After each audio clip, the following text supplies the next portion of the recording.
I've got it all. I've got it all. And people think I don't got it all, and I've got it all. Disturbing and shocking story. Woman accused of faking a cancer diagnosis. Accused of raising money. People opened their wallets. $10,000 in donations. Lying about having cancer. Battling cancer at just 32 years old. Preying upon people's hearts. It's like, I really think you have colon cancer. The whole interview seemed off from the very beginning. With the word cancer on it. Very nondescript with her treatment. Faces up to 5 years in prison. Active warrant in Berkeley County. Fall victim to those banking on their generosity. Fact is, she didn't have cancer. Today, we'll be discussing the case of Jessica Ann Smith.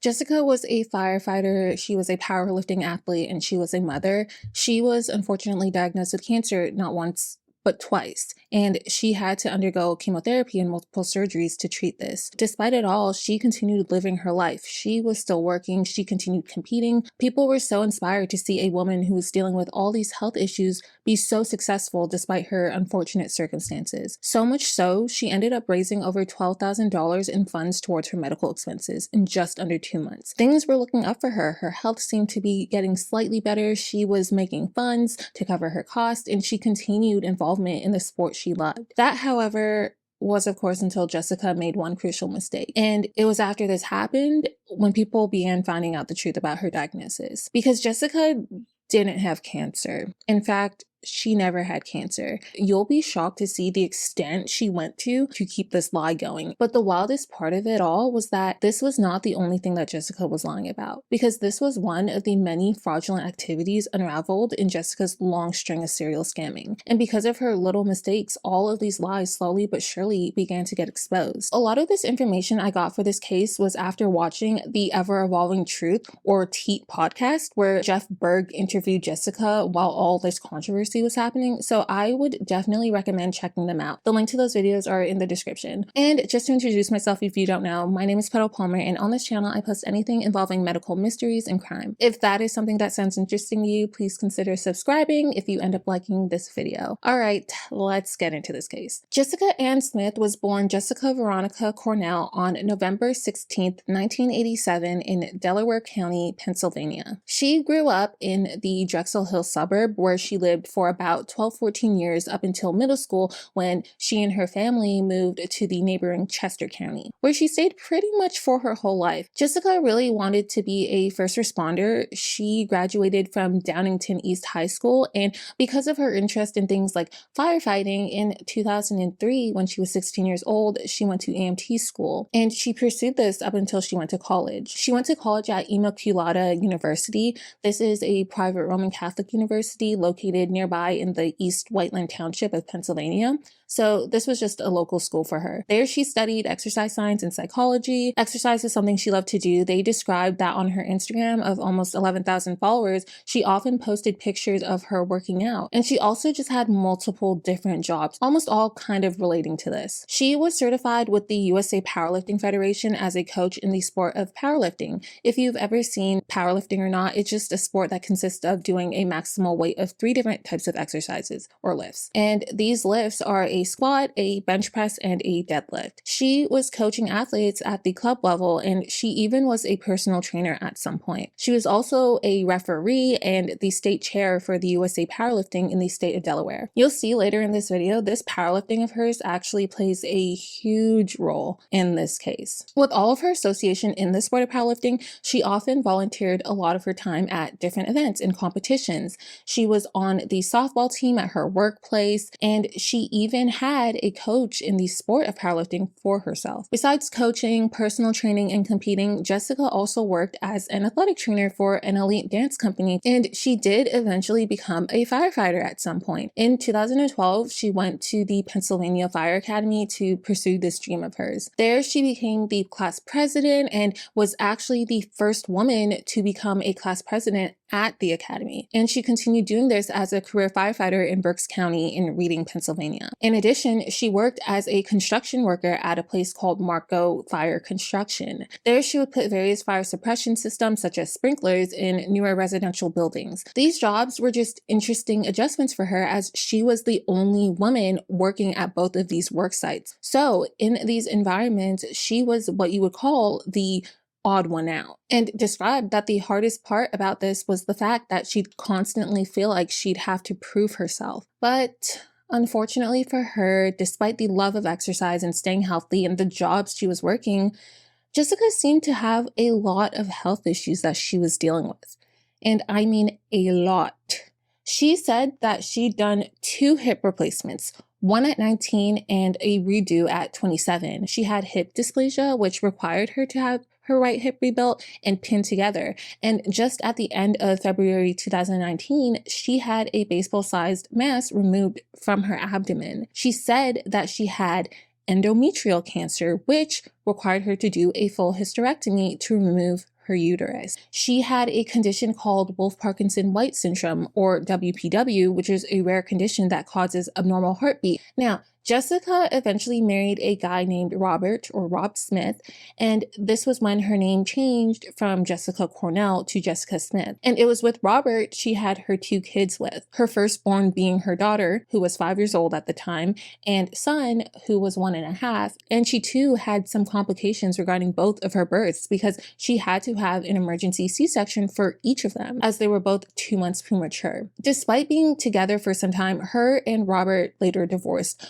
which we'll get into later because that plays a significant part in this case. At the time this case happened though, they were still legally married, but they were fully separated. Jessica lived in Chester Springs community in Pennsylvania. Chester Springs is highlighted by its scenery. It's very green, it has beautiful landscapes, parks, and it's there where she would raise her kids after supposedly finding out some more serious news about her health. And all of this I'll be talking about in the perspective of how she described it. However, knowing what we know now, a good chunk of this was obviously not true. In 2017, when Jessica was 29 years old and pregnant with her son, she allegedly was diagnosed with cervical cancer, which she said she was not only shocked about, but was also nervous because she knew she had to choose to either treat the cancer, which would be harmful to her baby, or wait until she gave birth and then get on with treatment, hoping that it wouldn't be too late. Fortunately, though, she was able to give birth and then she got on with treating this cancer. They started her with hormone therapy, which is a kind of treatment where hormones are blocked or removed to slow or stop the growth of cancer cells that rely on hormones to grow. This treatment, however, didn't work for her, so she ended up having to have a hysterectomy, which is a surgery where one's uterus is removed. After this hysterectomy happened, things seemed to have gotten better because she was completely cleared of having cancer. But even though she had the organ removed, this didn't stop the anxiety that she could have the cancer come back just as a different type in a different organ. After her hysterectomy, she didn't have to do any chemo or radiation, but instead did oral steroid management and suppression medications to stop rapid growth of any leftover cancer cells due to surgically induced menopause. And she said she was required to get blood work done to make sure her counts or her tumor markers were in normal range. She had a checkup scheduled every 6 months, and these checkups were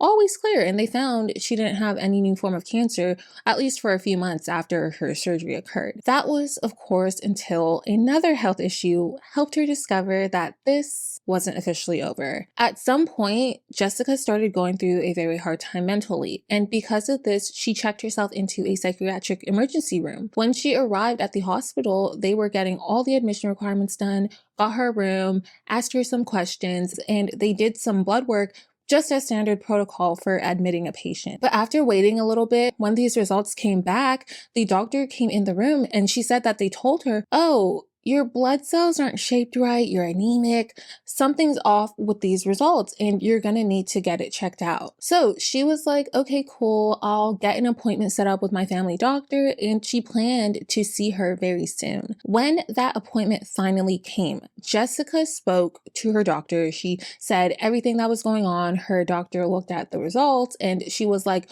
Okay, yeah, these results look weird. Let me refer you to a gastroenterologist. So in May 2019, she had her appointment to go see the gastroenterologist. Once she got there, he began asking her questions. She was asking him some things, and she mentioned that she had a gastric sleeve. This was what she was initially thinking because it's a procedure that could possibly cause or contribute to iron deficiency anemia. But he told her that actually, for patients who have the gastric sleeve, it's very rare that the anemia is because your body's not absorbing iron. So there was likely something else going on with her gastric system. The appointment continued. Jessica said she supposedly took out her phone to record their conversation, which is something she did often. She seemed to always make sure she had everything related to her story documented. She was even recording a live stream while doing her interviews with the Ever Evolving Truth podcast. He asked her about her medical history. He looked at her results,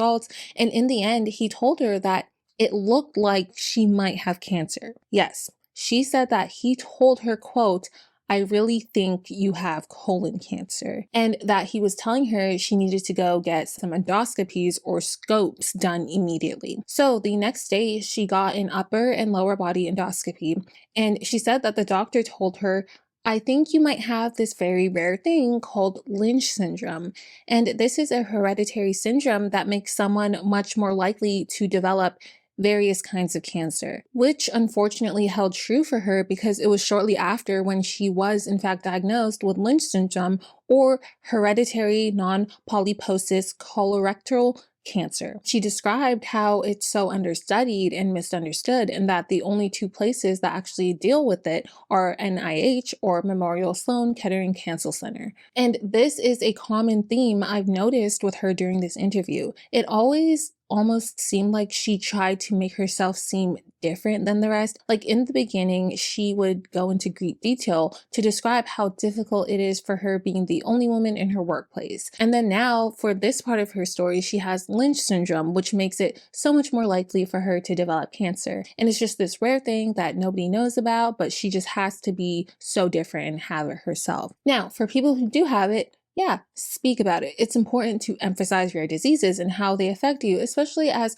not a lot of people may have it or know about it. Zero issues with that. The issue here is that she didn't have it, number one, but it was a common theme for her to pick things about her and clearly make up things about her that would make her stand out and seem different from the rest. Jessica was also very into her character. She full on shaved her head to be in character, and she flaunted her head a lot, describing all of the chemo burns she had. She said that even her eyebrows were gone too, and that what we were seeing were tattooed eyebrows she got done. Now, Jessica described that because her blood work was looking odd, they ended up increasing the frequency for her getting scans done, and that in the fall of 2019, after one test, they found that there was some spreading of the cancer in her body. The doctor told her, like, "Look, we can do a colostomy to remove your colon, but with an abdominal cancer going into the abdomen, there's a very high chance it's going to spread, and spread rapidly too. So we can either take the risk and do that, or we can just change up your chemo and hope for the best. All up to you." And Jessica was like, "You know what? I don't want to do another surgery. Let's just change up the chemo and see what happens." And that's the treatment plan that she stayed on. She described that she was doing both IV chemo and oral chemo, and explained how one of the worst symptoms she had was nausea, which she said comes in waves. But not only that, she also had severe reactions to one of her chemos. During her second IV treatment, an hour after it ended, she apparently spiked a fever of 104 degrees. And this reaction was so bad, she was hospitalized because of it. She said her appetite was really bad to the point where in just under a couple weeks, she ended up losing a whole 14 pounds. This part was wild, not because of the side effects she described, but at this very moment when she was describing her weight loss, she let out a little laugh. Since last Monday, I've lost 14 pounds, which is pretty rough. And that's pretty much from growing up and Yeah. having zero appetite. And yeah. What I'm no psychologist, but in some psychology analysis I watched, this laugh almost seemed like it was done out of a feel of accomplishment. Like it was a genuine laugh because it was probably a, haha, I really just sold this right now. She is so impressed with the story she's crafting that it makes her feel good that she thinks the interviewer, Jeff, is buying everything she's saying. This describes a theory called the duper's delight or duping delight, where somebody takes delight in the fact that they're fooling somebody. Didn't get me out of gym class. I don't want to get out of gym class. That's Yeah. You can see this a lot in the interrogations of some people who have committed quite notoriously known crimes. Jessica went on to talk about how work has been ever since her diagnosis and treatment started. She said that she had to get a lot of medical clearance to be able to work and described how she doesn't go in on the days after infusions as that's the days she feels the worst. She said that although she would feel nauseous at work, working was actually a great distraction for her because there was always something to do and it took her mind off a lot of things. She described her main problem was truly fatigue, especially as she started her shifts at Marco at 6 o'clock in the morning. So by lunchtime at 11 a.m., she would be quite exhausted and just struggle through the rest of the shift during the afternoon. Like my afternoons at work are super, super rough just because I feel so dragged down and tired. So that's like the hardest thing to try to overcome. I noticed that she didn't laugh during this statement, which I'm thinking could be because this might have been one of the most true experiences she actually described. Anyone starting the day at 6 a.m. would be reasonable to say that by lunchtime, they're quite tired. So because this could have been a true statement for her, that yeah, I'm quite tired in the afternoons, this could explain the serious in her tone and the lack of duper's delight being observed. She started talking about the cancer card and how she hasn't had to use it yet and doesn't think she'll ever use it, which again, to her is the funniest thing in the world. But other than that, like I haven't, played the, oh, I can't because I have cancer. She described how good her prognosis was and brought up the fact that her doctors apparently said that she was at a 60 over 40% chance. And mentioning how some other people get it much worse than she does, which is why that would have been good. She described how people with pancreatic cancer often have something as little as 5% chance of survival, which is definitely much worse than 40%. But while saying this, she thought it was appropriate to bring up the example of Alex Trebek. Alex Trebek was a game show host and a TV personality best known for hosting the trivia game show Jeopardy from 1984 up until 2020 when he passed away from pancreatic cancer. She was mentioning how he was apparently in remission at the time despite being given a very low 3% survival rate. She said how this gave her hope that she herself would get through this, which is quite the thing to do. Number one, to bring up somebody who actually was dealing with cancer and trying to compare yourself to them like you would ever relate. But also this kind of showed how deep in the lie she was thinking about this. She must have been following Alex's story pretty closely and used it as a aha moment to make herself seem more relatable. When describing her children's reaction to her ordeal, she explained how her daughter understood very well that she was sick and would often check up on her and would say that even though she lost all of her hair, she was still so pretty. And I'm not sure if she lied to her children about her illness or not, or if she just lied about telling her children, but I would just hope they wouldn't have had to experience thinking their mother was sick, because that is something that would be very horrible for children to experience, especially when they don't have to at all. When describing her family and friends' reaction to her health, she described that there's a running joke in her family that she could be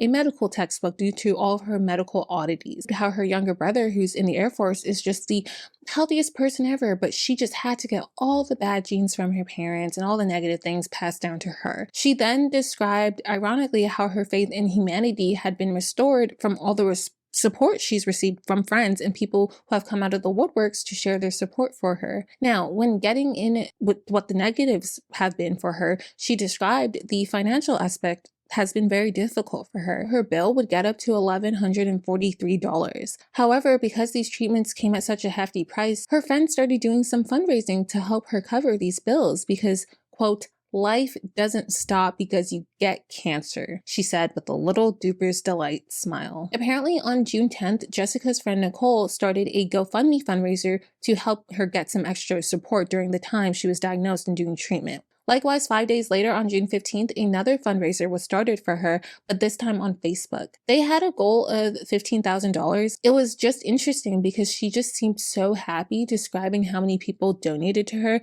knowing that none of what she was saying was even true. Crazy. Like, I think the other day I on my GoFundMe hit like 100 donators, and I was like, man, I don't even like 10 people, let alone knowing 100. Especially because at that time, people were actually already suspicious of Jessica.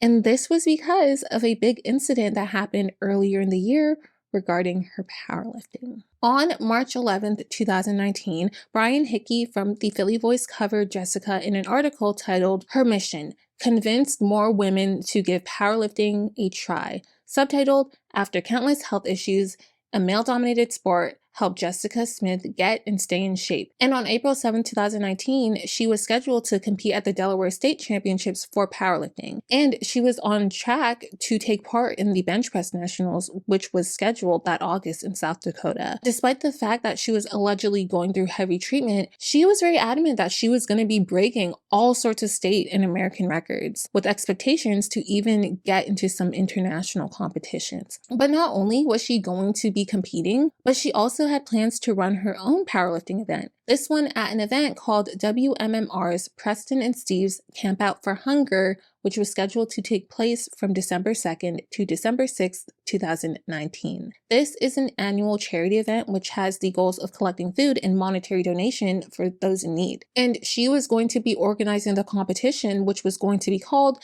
the 2019 USA Powerlifting Kilos for the Campout, which was supposed to be broadcasted and showed live with WMMR's Preston and Steve show. She said that the proceeds raised from the registration to this competition were going to be donated for food collection. Now, Jessica seemed to be quite known in the powerlifting community, and people knew about her fight with cancer and were all for everything she was doing. So she had a decent amount of people who signed up for this event. However, this is where the controversy started. Many of the people who registered for the competition said that they paid $80 to upwards of $140. But what had happened was, on the night of August 12th, everyone who was registered for the meet received an email from Jessica.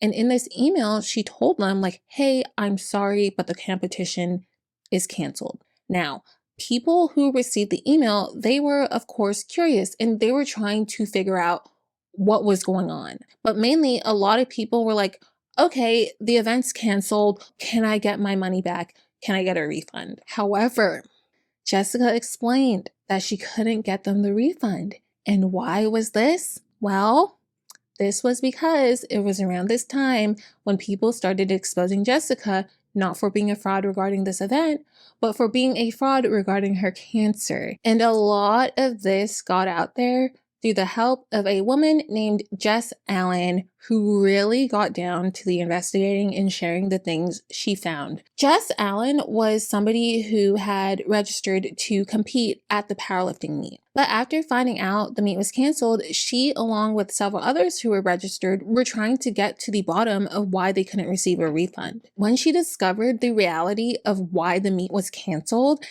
Jess Allen got online, went on Twitter, and created a huge thread. And this thread contained all the receipts about Jessica. Because on August 14th, just 2 days after Jessica sent out the email about the meet being canceled, Jess Allen posted a tweet saying, quote, "I registered for a USAPL meet advertised as being held at Xfinity on December 6th, and to be held in conjunction with Phil Abundance, broadcasted by WMMR. But here's what really happened. The meet director lost her sanction because she publicly faked her cancer diagnosis/treatment and instead used her position within the USAPL for personal and financial gain." Because what happened was, on August 12th, Jessica received a letter from USA Powerlifting informing her of some complaints people made about her. This letter said, quote, "We continue to receive complaints along with supporting documentation from members regarding potentially fraudulent activities that you may be involved in. Until these matters have been thoroughly investigated and said investigations are deemed complete, our corporate counsel has advised that it is in the best interest of the organization and its members that all official roles within the organization you hold be temporarily suspended and all sanctioned events issued in your name be canceled. So immediately the night this happened and Jessica received this letter, she was like,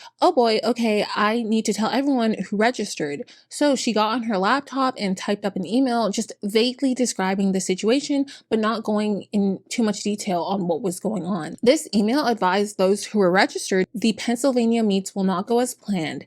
I was completely and viciously caught off guard. I would like to reiterate this was not my doing. Please contact the national office in regards to a refund if you wish to not participate in a non-sanctioned meet. Jess Allen was surprised to see that not only was the meet canceled, but that in order to get a refund sorted, she needed to reach out to the national office. However, like many others, she not only trained and prepared to compete at the meet, but she paid a lot of money to be registered for the event. So she was like, okay, if I'm not going to be able to compete, I'm gonna at the very least get my money back. That's when she sent an email out to the USA Powerlifting National Office telling them what Jessica had told her and inquiring about the next steps she needed to take to get her refund. However, when they replied, they told Jess that they weren't the ones who were responsible for handing out refunds because they don't even collect the entry fees for the meets, and that it was Jessica who was supposed to be responsible for getting that sorted out. This was where things not only started to get more suspicious, but this is where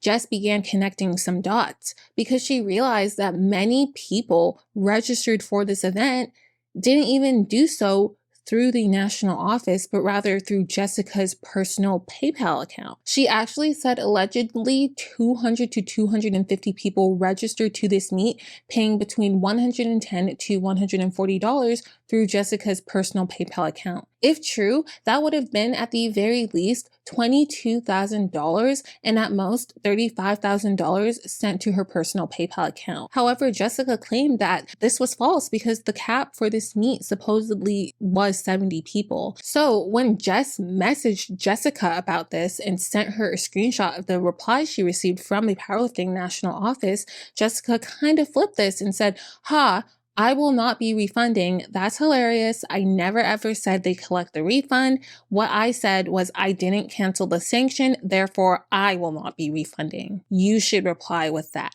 So this in itself was already an odd message. A lot of he said, she said, but Jess was determined to get to the bottom of this situation. So she reached out to anyone who could have possibly had a better idea on what was going on. That's when she sent out an email to the WMMR radio station asking them about what they knew about the competition. And this is where more red flags started to appear. Because Bill Weston, the program director for WMMR, did in fact reply. However, he told Jess, I am sorry to disappoint you, but WMMR and the Preston and Steve show have nothing to do with the event described. We have attempted to dissociate ourselves with those misleading messages and actually put out a statement saying, quote, we are trying to contact the perpetrator of this fraud, Kilos for Campout. WMMR and Preston and Steve care deeply about the legacy of Campout for Hunger and work really hard to make it a success. We have no idea what this alleged event is. Likewise, on August 15th, Eric Simon, a promotion director for 93.3 WMMR, replied to an email from Jess Allen saying, we believe it to be a scam and have had nothing to do with it, and were unaware of it until recently. Our legal team is attempting to issue a cease and desist. That is all the information I have right now, but I can assure you the event is not real and we are not associated with the organizer in any way. Not only this, but Jess also called Xfinity Live, which was the venue where the meet was supposed to be held at. But they claimed they never even heard of this powerlifting meet in the first place. It was only a few hours later when she sent another message to Jess. This time though, claiming that she actually wasn't going to be issuing any refunds because her lawyer advised her not to, as she was, quote, in no way responsible for pulling the sanction. and she informed Jess that the person who was responsible will be publicly noted at the end of this entire thing. Ending this off by saying, I would urge strong of everyone to nor engage in conversation in regards to this matter because it is now in criminal and civil proceedings. I will never ever accept anyone's attempt to ruin my name or reputation in any way. The truth will set this person free, and I am winning this. I promise you all that. It was clear at that moment that Jessica's plans were surely starting to unravel because more and more people started to express not only the inconsistencies in her powerlifting meet story, but they were sharing the inconsistencies that they found regarding her cancer. One of these people who played a significant role in this was a woman named Christine Hodgson. Christine was the ex of Jessica's ex, Robert. Her and Robert were actually together in high school and ended up having a son together before they broke up, and Jessica met and married Robert. Around the time of this case, Jessica and Robert were separated, but Jessica said that Christine and Robert were allegedly rekindling their relationship. Now, around this time, it seemed that a lot of people were contacting Christine and Robert trying to inquire about what was going on because Christine went on Facebook and made a post essentially exposing Jessica for lying about anything regarding her cancer diagnosis and treatment. She actually claimed that Jessica did not have cancer and that she was, in fact, not doing chemotherapy treatment at all, but that she was rather instead anemic and that anytime she appeared to be in the hospital getting chemotherapy, it was really her getting iron infusions to get her blood counts back up. She actually explained how the reason Jessica was anemic was due to the fact that she had a gastric sleeve done a couple years back, and said how this gastric sleeve was also the reason she lost weight a few years back, which is completely different from what Jessica explained, saying it was from her gastric system due to her alleged cancer. This was when Christine explained that the reason Jessica came up with the cancer lie was because it was allegedly an attempt to avoid some felony charges she was supposedly going to be facing regarding a credit card incident with her parents. Christine said that allegedly Jessica committed approximately $30,000 of credit card fraud against her own parents. She actually said the credit card fraud was found out along with her third affair in a year and a half of marriage while my son's father was looking into the tax fraud she committed using our son's SSN without his knowledge. Jessica said that she never was in a credit card situation with her parents and that her parents fully were on her side and that whatever Christine was saying was not true. Christine mentioned that the reason no charges were pending was because Jessica's parents ended up dropping the charges after finding out and believing that Jessica was diagnosed with cancer. On Jessica's GoFundMe, it said that Jessica had a $15,000 out-of-pocket deductible with her insurance. But then Christine explained regarding their insurance that her son was covered under Jessica and Rob's insurance and that the deductible is $400 in a network per person and $800 over $1,700 for the entire family. Out-of-pocket max is $1,250 over $3,000 in or out per individual and $2,500 over $6,000 for the entire family. Further explaining that the reason cancer was the disease she decided to choose might have stemmed from the fact that she was doing iron infusions, because apparently with iron infusions, the appointment code would be listed often as chemo 60 HEIOX. Not because the person is doing chemo, but because the infusion takes place in the chemo room lasting for about 60 minutes. Christine really just needed to get this out there because not only were several people inquiring, but she was dealing with Jessica and all of her lies for all of those months, saying, quote, "This psychopath and her lies have just completely upturned my family's life over the last 6 months, and my patience with her and the entire debacle is gone." And she let people know in the post that she's fully aware of the many other crimes Jessica had committed and that she had in fact been reported to the police regarding this situation, which was a big deal because a lot of people were claiming that it wasn't just this that Jessica was lying about, but they've had other experiences in the past regarding her lying about other things as well. And Jessica was very adamant that those accusing her of lying were going to be facing some kind of legal repercussions, especially because she shortly found out about the thread that Jess Allen made on Twitter. She actually sent an email to Jess Allen saying, it was brought to my attention that you made a Twitter thread about me on social media. I have copied my lawyer in this thread, and you'll receive a cease and desist letter immediately. There are so many facilities in your posting, and I will not be afraid to pursue you in the highest of legal regard. I suggest you come out from your keyboard and anyone else and ask for pure proof before you continue. Again, you are to stop doing this immediately or I will name you in the defamation lawsuit. These accusations against Jessica were especially a big deal because around this time, people were reporting her fundraisers, including one she had on Facebook and the one on GoFundMe. Her PayPal account actually froze due to the amount of refutes and claims people were filing. Now, this thread that Jess Allen made was really in the way of Jessica's effectively continuing her scam because more and more people were being made aware of what was going on. So Jessica really wanted this thread to be taken down and requested that Jess Allen did so. And Jess Allen replied to her, "You know what? I can most certainly take the thread down, but I'll only do so if you refund everyone their money." However, issuing refunds was still not on Jessica's radar, and Jess Allen, including Christine's post on her thread on Twitter, only contributed more to people finding out, especially because after all this came out, she got fired from her job. And in the letter her lawyer sent out, they said that this would in fact be a large defamation lawsuit coming because of all of its involvement with money and loss of wages. In regard to the post Christine made, Jessica claimed that she made this post because allegedly Christine just never liked her.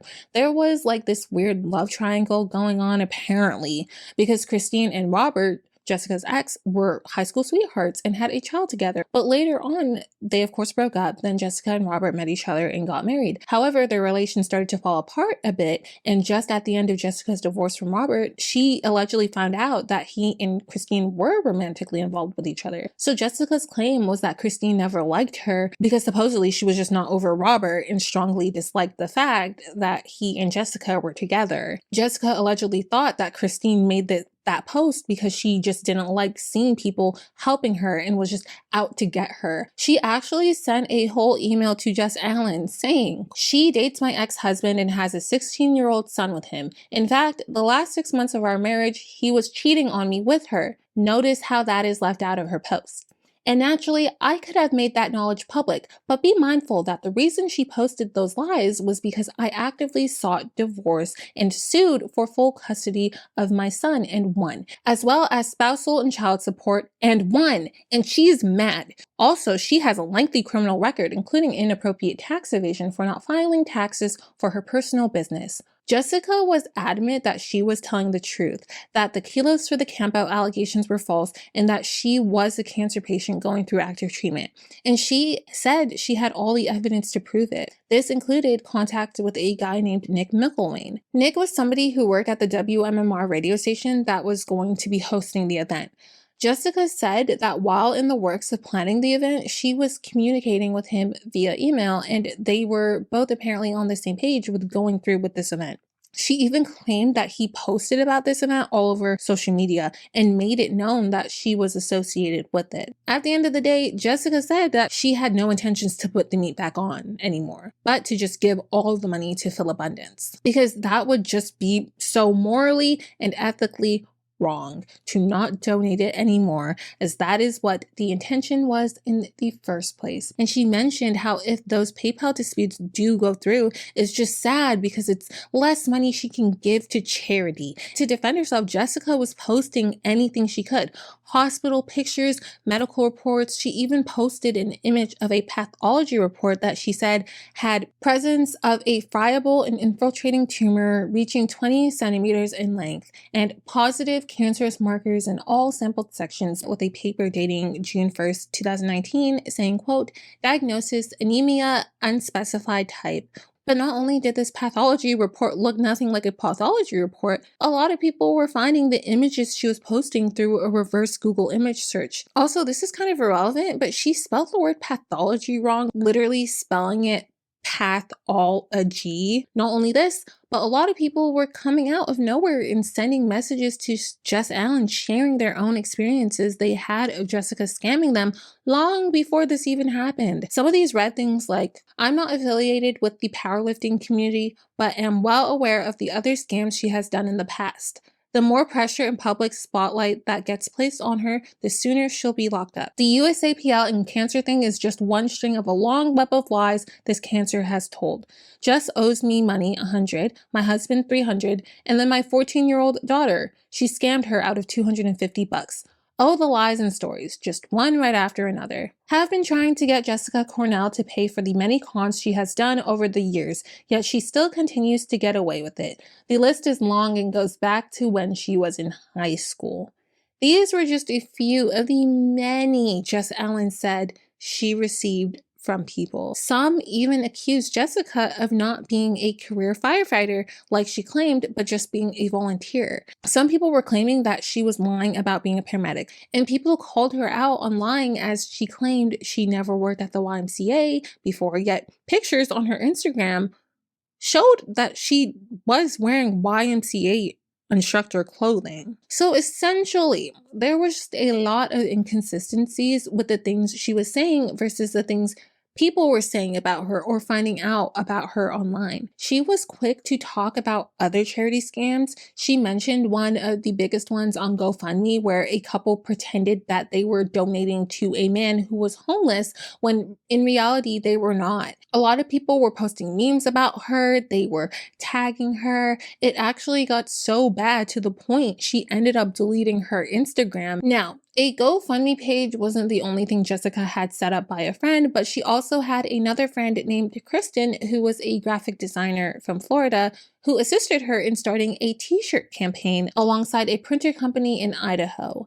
These t-shirts came with a complimentary bracelet, and she mentioned that she was even working on getting some stickers sold as well. The powerlifting community of USA supposedly supported it pretty heavily as the shirts displayed the quote, crushing kilos and cancer. The initial powerlifting t-shirts costed $25. She mentioned how the printing company took a small portion of these earnings, and she even said she had a deal that if she sold a certain number of shirts, she would get $15,000 worth of medical care, which is the goal she needed to cover all of her expenses. She had a goal with the company to sell 100 shirts. Later on, she said that she did in fact reach the goal and said that the money she got supposedly went directly to the hospital. Jessica talked about the toll all of the comments had taken on her mental health. She said that during the week she sat alone in her room for a while just sobbing because she felt like she couldn't deal with this anymore. I have no doubt that the comments were taking a toll on her mental health.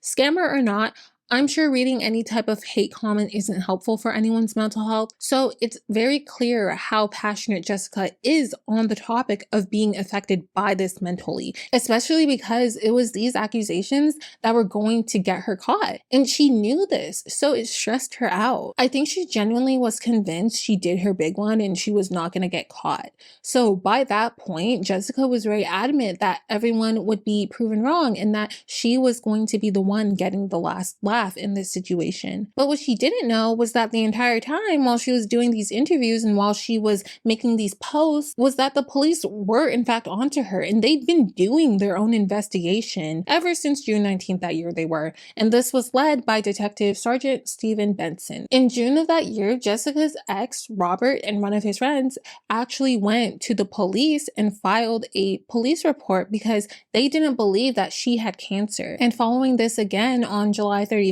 Robert went to the police in the Euclid Township to file another report accusing Jessica of fraud. Remember how Jessica was adamant on the podcast that she wasn't on Robert's insurance anymore? Well, he actually brought proof to the police that she was in fact covered under his insurance. And investigators said how none of her medical bills had even reached the $1,250 deductible, which is a stark difference from the $15,000 deductible that she said she had to pay. There was just no insurance records, statements, or documents indicating that Jessica was A, doing any sort of chemo treatment, and B, that she was even diagnosed with cancer in the first place. Jessica had another interview with investigators that September, and at that interview, she provided them with a list of information and several documents showing that she was in fact, getting chemotherapy done and showing that she had a procedure where she had, quote, 16 inches of her colon removed. And of course, during their own review, they confirmed that none of this information was true. But like mentioned before, as Christine said, they did confirm that Jessica was in fact going in to get iron infusions done for her anemia, because clearly to her, iron infusions and chemotherapy must have been the same thing. So how does this explain all of her doctor's notes and signatures? Turns out Jessica was forging the signature of a doctor who worked at Penn Medicine to make it seem like she had it signed off that she was suffering from tumors and colon cancer, which Robert confirmed looked very obviously signed in her own handwriting. The doctor she was pretending to be by forging his signature was named Dr. Sunil Saroha.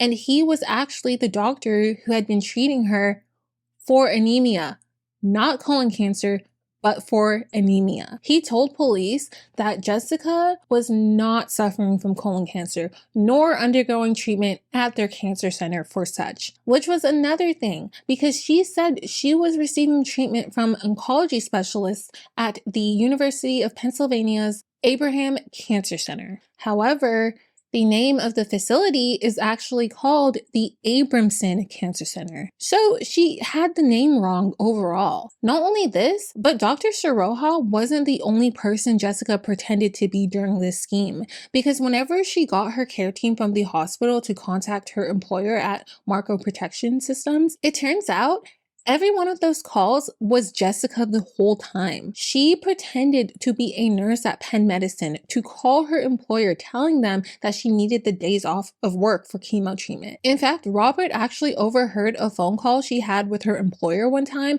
while she was posing as a nurse, saying that she currently required time off from work as she was presently very ill from her cancer treatment. So the police, of course, needed to look more into this claim, and they got into contact with Marco Protection Systems to speak with her employer. And during this conversation, they discovered that Jessica did in fact pretend to be a nurse during these conversations. But get this, these weren't the only lies that they discovered while conducting their investigation, because there was another major lie that Jessica had told her employer. On July 31st, 2019, that was a Wednesday, so it was in the middle of the work week. Around this time, Jessica allegedly found out that her dad, David Cornell, had unfortunately passed away. So she called her boss. She was like, hey, look, I just lost my dad. It would be very difficult for me to come on Wednesday because I'll be attending his funeral. She even showed them a death certificate confirming that he passed away. And they totally understood. They were like,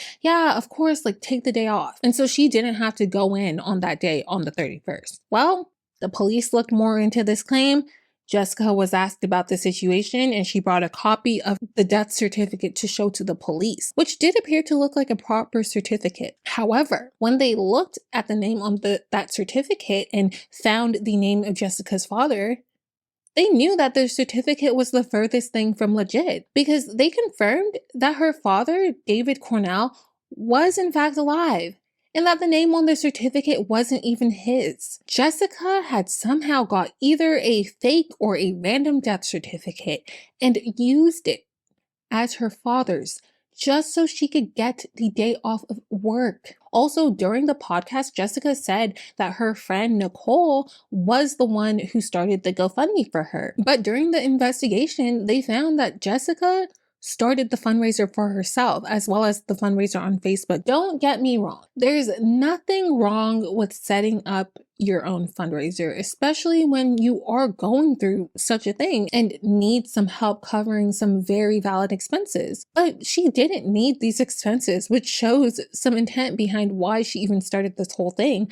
because she was trying to make some cash off of a disease that people are actually suffering through. And saying that her friend started the fundraiser might have been an attempt to protect herself from accusations regarding that, but none of this worked, because the police confirmed from their investigation that Penn Medicine couldn't find anything indicating Jessica was diagnosed or received any kind of treatment for cancer, concluding that she was in fact lying about this. Because of this, it was only shortly after, on Monday, November 4th, 2019, when she was arrested and arraigned on theft by deception, false impression, and receiving stolen property charges. Not only this, but on this day, Jessica was also facing charges and was wanted on an active warrant for alleged identity theft and impersonation of a law enforcement officer in Delaware. After her arrest, Jessica quickly posted bail and was out until her preliminary hearing, which was scheduled in court just a week later on Tuesday, November 12th. Around this time, a spokesperson for Gofundme also put out a statement saying that they were in the process of working with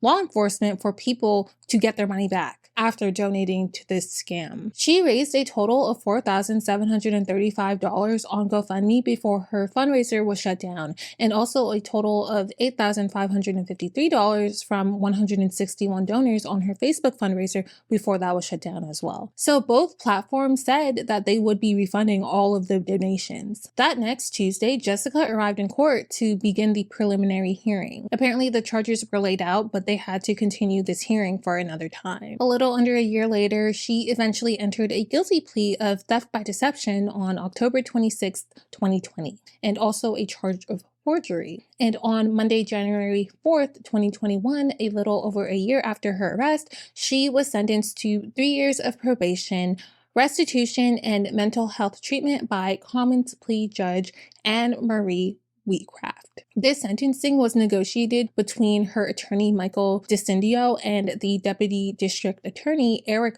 Walshberger, who was responsible for the DA's treatment court programs. And it was presented to Judge Wheatcraft by the Assistant District Attorney Jessica Iodo. This sentencing included being entered into the county's Mental Health Protocol Program, or MHP. Also, her probation was under enhanced supervision by the county's Adult Probation Department and treatment court officials, including Judge Wheatcraft. And for any violations of the requirements placed on her for the mental treatment during that time, she faced the risk of sanctions. A lot of people thought that this sentencing was quite pitiful. They were expecting for her to at least do some jail time. Regarding the restitution, she had to pay back the money to both GoFundMe and Facebook. She had to pay back a total of $8,311 to Facebook and $4,735 to GoFundMe, which she did start getting done pretty early, as she paid half the total amount on the day she was sentenced. And now for the charge of forgery. Surprisingly, that had nothing to do with this case. It was actually a completely separate charge,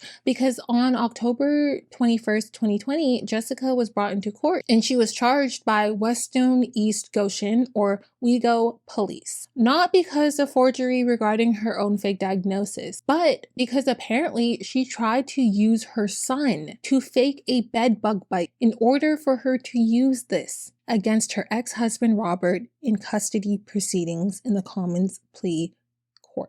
Just a month before, in September, Jessica ended up calling Robert one day and was like, hey, I'm taking our son to the doctors to check him for bed bug bites. She apparently went to a doctor who was named Dr. Paul Wintrowski, and he was located at the Children's Hospital of Philadelphia in King of Prussia, which is a huge mall. So she called Robert and sent him a picture of the apparent bed bug bites that she found on their son and said, look, I showed this to the doctor. He wrote up a letter and this isn't looking good. This letter is stating that there was apparently clear indication of child neglect and abuse and would be the cause for a Children and Youth Family Services report against the father, and that she contacted the Chester County Department of Children, Youth, and Family, or CYF, with this letter about their son's condition. Now, after this happened, Robert was like, okay, that's weird. I've never seen bed bugs in my house, but if there is, I need to get this checked out. So he immediately contacted pest control and was like, hey, there might be a possible infestation in my home. I was wondering if I could get that checked out. So pest control said, yeah, that's fine. And they eventually came over. They did a thorough search of Robert's home and they couldn't find an ounce, a speck, no visible evidence of bed bugs, which was wild because Jessica was telling Robert that she was getting her home disinfected and that she not only expected reimbursement for that, but that she now was attempting to get full custody of their son because of this apparent bedbug issue. So Robert thought that this was very suspicious because clearly there weren't any bedbugs in his house, and it seemed that Jessica just had everything lined up and a plan ready to go. So he did some digging and he did a reverse Google search of the bedbug picture that she sent to him. And lo and behold, he found the exact image online. Not only that, but he contacted their pediatrician, Dr. Wontrowski, and guess what?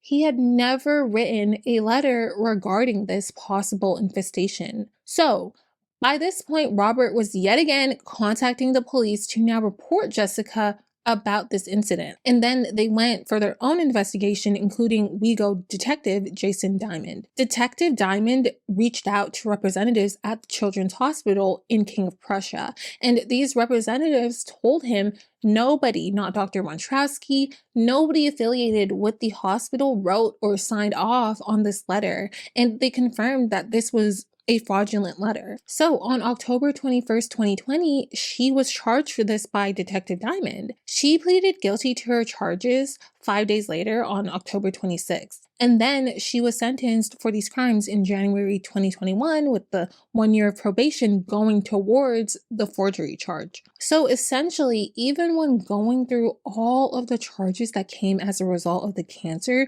she was still trying to get by with scams, but this time involving her son in it for custody reasons. Now, Jessica, of course, went through with the probation and mental health program, and for the most part, since her sentencing in 2021, there hasn't been many updates, at least ones I can find on her. But what I would love to get into was her response to when she got caught, because she almost kind of blamed everyone else for this happening, like she was the one who should have been upset in this situation. Jessica went on a little rant regarding the people who were calling her out for scamming, and she was the one requesting an apology from everyone else. On December 23rd, 2019 and onwards, she made a few tweets pretty much expressing that she was made to look a certain way and that the interview conducted by the Ever Evolving Truths podcast was done in a way to go against her, despite the fact that they genuinely let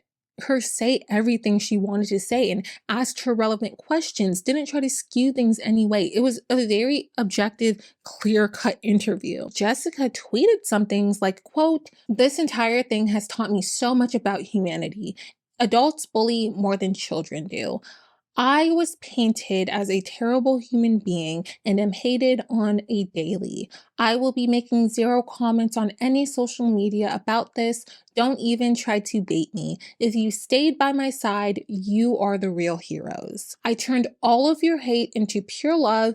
That's the real success." And then on Christmas, she not only made some more tweets, but she went on Instagram Live seemingly quite upset because she was not only trending online, but that was when she was dealing with the custody issues regarding her son. Today was the worst because I never imagined myself being separated from one of my children for Christmas Day. It's been a very hard day, but I kind of came to this conclusion that I wanted to do this little video. I cannot fathom that adults act this way, okay? And the past few months, the way I've seen adults act against me as another adult, whether you think I'm innocent, whether you think I'm guilty, whether you think I'm scum of the earth, if you're one of my family members and you still continue to reach out to me, tell me you love me,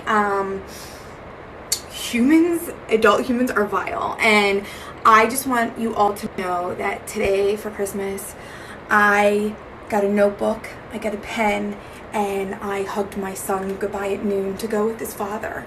And I still feel really, really blessed. She went on this rant and also tweeted, quote, "I still feel blessed. Humanity, you are so sad." So a lot of the things she was describing were things that affected her. There was no mention of how her lies affected everyone else, and not just those who were donating to her, but her family, her children. Now, the message remains, yes, you shouldn't harass people or bully people online. However, what needed to be addressed was why were people saying whatever they were saying in the first place, which was the fact that Jessica was faking a cancer diagnosis and scammed many people with this. Taking accountability should have been the first step in these videos. Like, hey, what I did was wrong.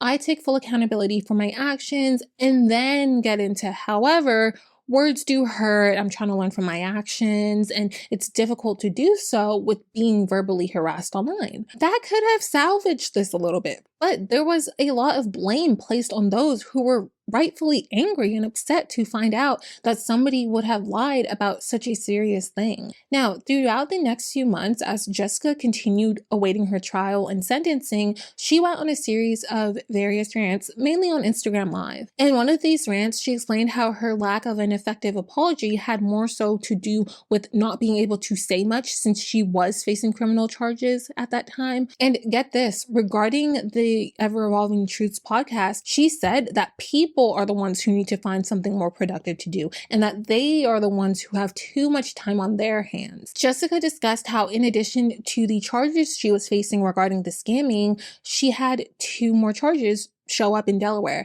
And these charges were allegedly because she was accused of impersonating a police officer. Apparently, there was an incident in 2018 where Jessica sent out an email to someone she either used to live with or her landlord as if she were a police officer. And her landlord reported this to the police. And she was describing this incident. She tried minimizing it by saying, oh, it was just a little email, and said that the only reason why her landlord accused her was because someone was out to get her. So she didn't deny sending out an email pretending to be a police officer. She just said it was a little email in just 1 paragraph. And she explained that her charges aren't even that big of a deal. In fact, she said that the police impersonating charges were going to be dropped. And even regarding her scamming, she said how she was going to be all fine and that she wasn't going to lose custody of her children since the judge deemed her as nonviolent. And she made it a big point to ensure people knew she had no criminal history, that her lawyer used to be a Chester County District Attorney, and that she was charged with the lowest grade of felony. So in the end,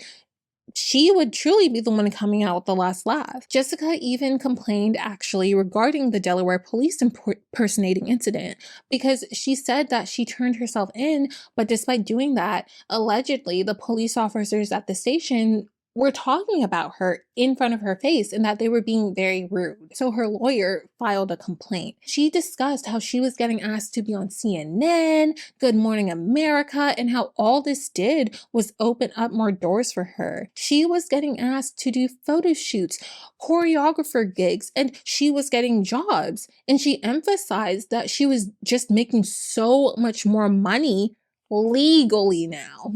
Y'all have no idea how many jobs, how many photo shoots, how many choreographer gigs, how much you did for me when I got that public notoriety. Because you know why? There's always 2 sides to the story.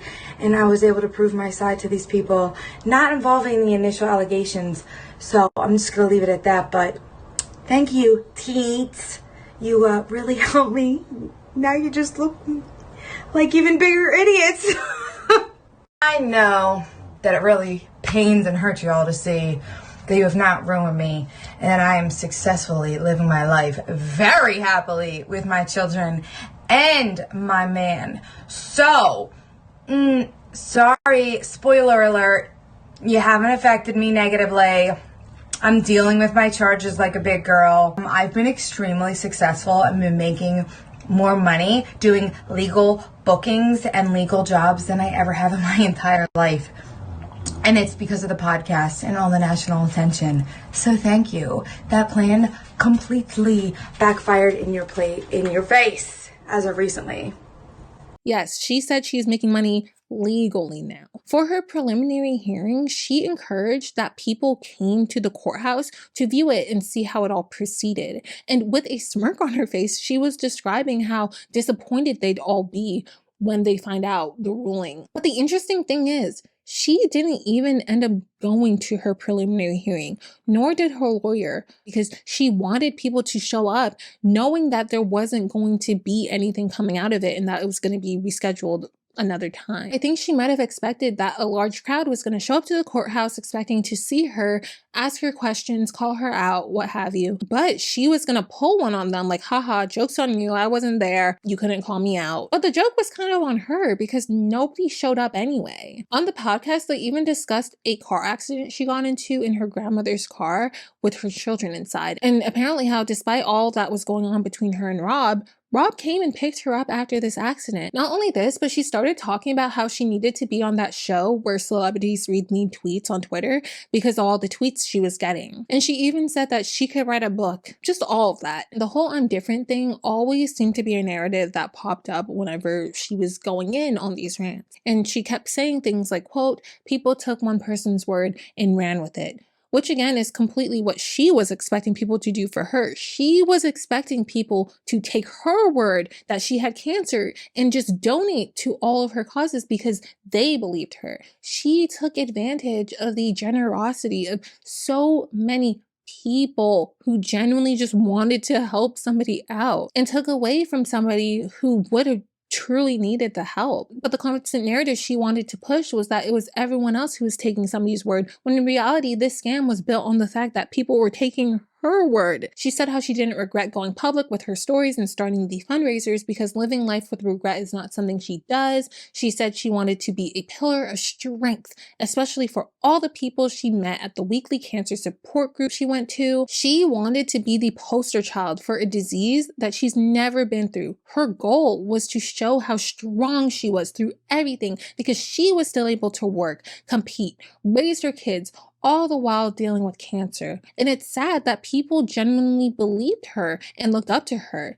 She said somebody even called her their hero for being able to stand up for herself amidst all the accusations. Yet she was just straight up lying to their faces and didn't even care. And it's interesting that she went through all that she did as if she was going to be proven as innocent. Like she really went as far as she could with this lie until the authorities really were able to look through her stuff and prove that she was lying. After my careful analysis, my hypothesis is I think she genuinely thought that she was going to get away with this. She might have seen all of the fake documents she had and genuinely thought, oh yeah, like this is it, like this, they won't know a thing. And another part that was just very interesting was when she was giving her words of wisdom or advice to those who were also currently going through cancer, because she brought up a point to mention that for family members or friends of cancer patients that they need to understand that if they ever lash out, that it's not them and that it's just the frustration of the situation and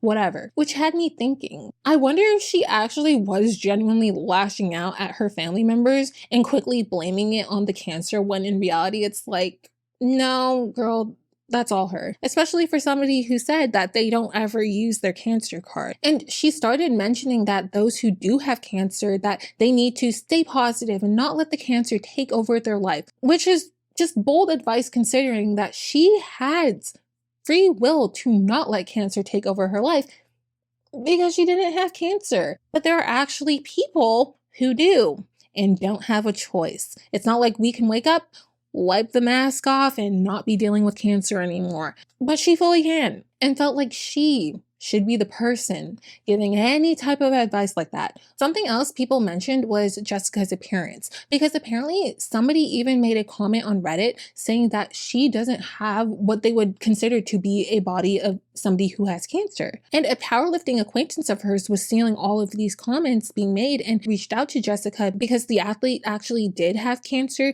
and this was something that she was actually going through. Someone accusing her of not looking like somebody who was a cancer patient. So she really was relating to Jessica, which is very understandable and relatable. I've only gotten one comment so far that I've noticed of somebody implying that I didn't have cancer because I'm making YouTube videos, because apparently you're not allowed to have interests or hobbies if you were diagnosed with cancer.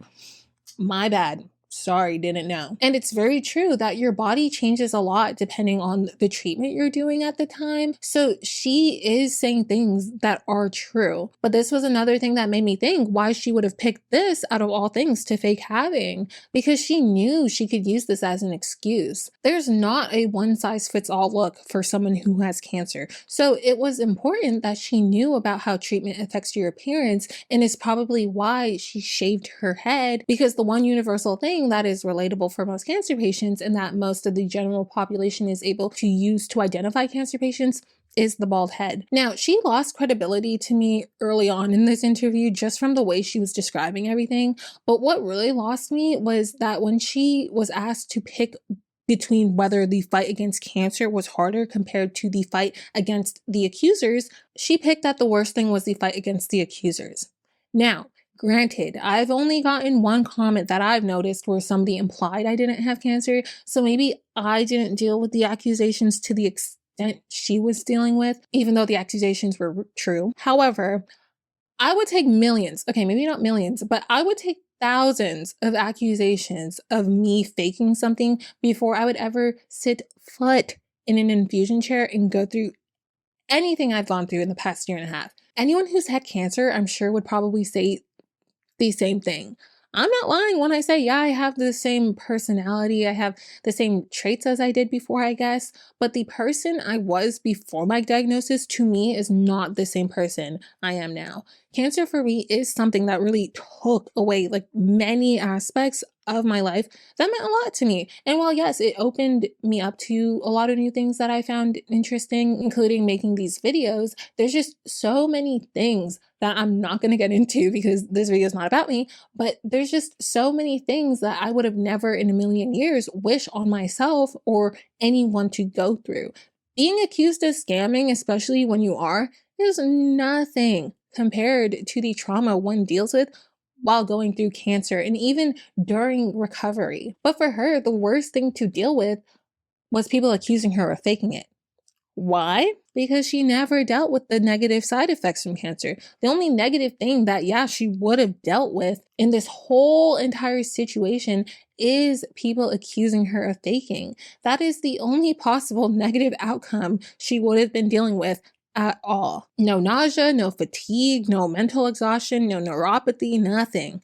Just her faking it. When asked about her experience in her sport of powerlifting, she described the struggles of not being able to do it like she used to. This part really did hit home for me because I actually am or was an athlete. I actually was competing at a very high level. I've represented my national team, Canada. I was competing on a D1 scholarship in the States. I wasn't where I wanted to be during the time before my diagnosis, but I loved the sport and I knew I had potential to accomplish my goals with the consistent work that I was putting in. I actually had to stop training. I actually physically could not train for a good amount of time. My body actually got pretty wrecked and continues to get wrecked from the treatment I was doing and the treatment that I continue to do now. And I had to stop a sport that was such a huge part of my life. So seeing someone lie about this and then just laugh like they really did something and pulled off the best performance honestly just blows my mind. Like, that is just wild. Especially as she said that those accusing her, that they're the ones who should be ashamed of themselves. That she's a big believer in karma and that karma will come back to get them. And get this, that she, out of anyone,